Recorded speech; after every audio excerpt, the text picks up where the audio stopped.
Humans were fairly new to the galactic stage at the point of the dispute about planet X-23A.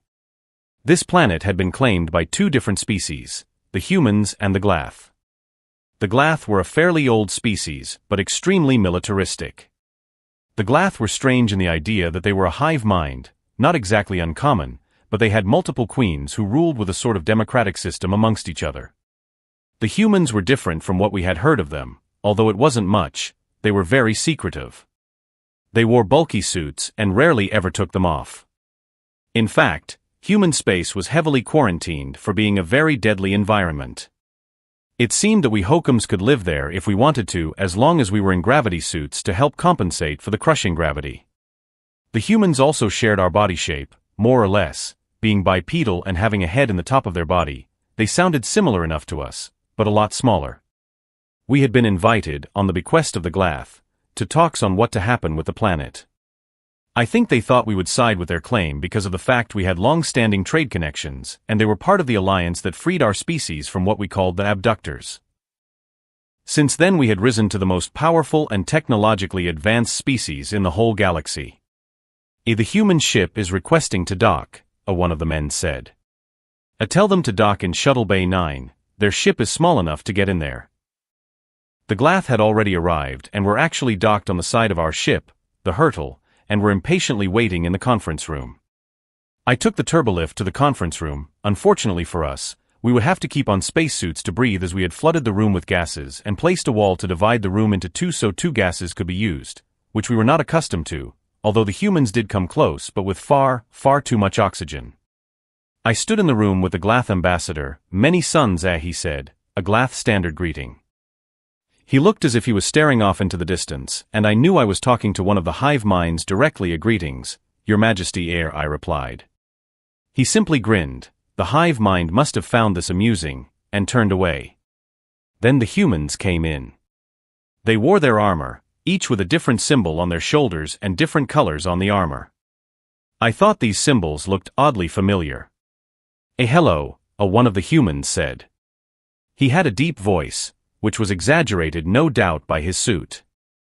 I am the representative of the European Union. This is the representative of the British Solar Empire, the North American Union and the Russian Space Federation, he said, pointing to each in turn. Why had they sent 4 representatives?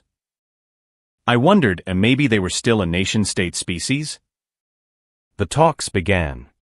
The humans seemed oddly cunning, reminding me of our own species.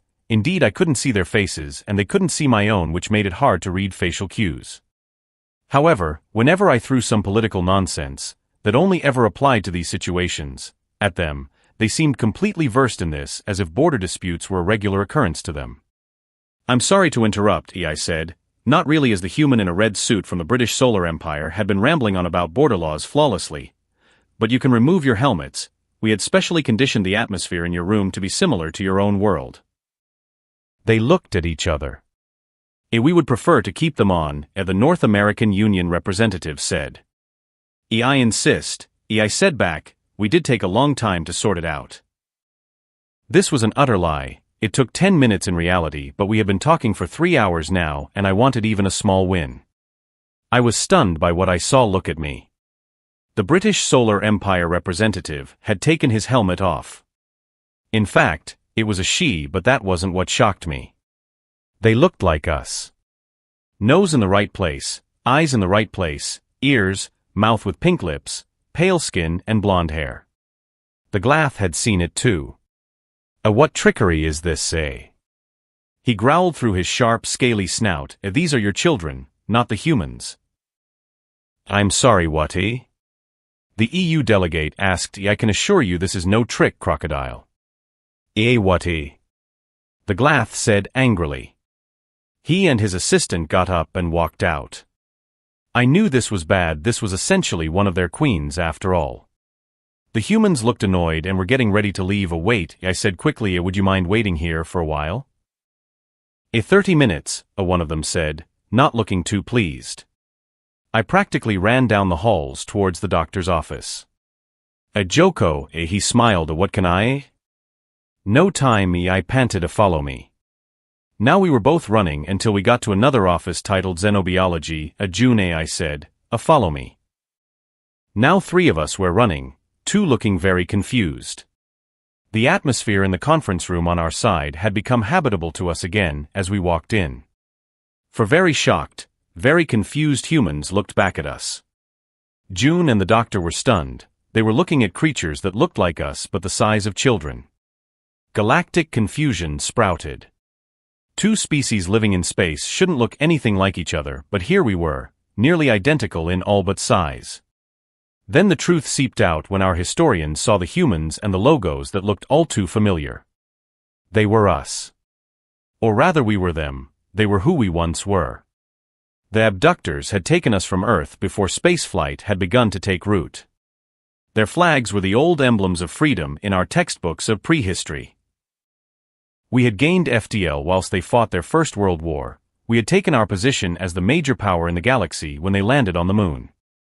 Time and space changed our size and decompressed our skeleton, but we were practically the same. But Homo sapiens were different. They advanced at impossibly fast speeds after we gave them advanced FDL. A human alliance was made that reshaped the galaxy. Oddly enough though, the issue over X-23 never got resolved.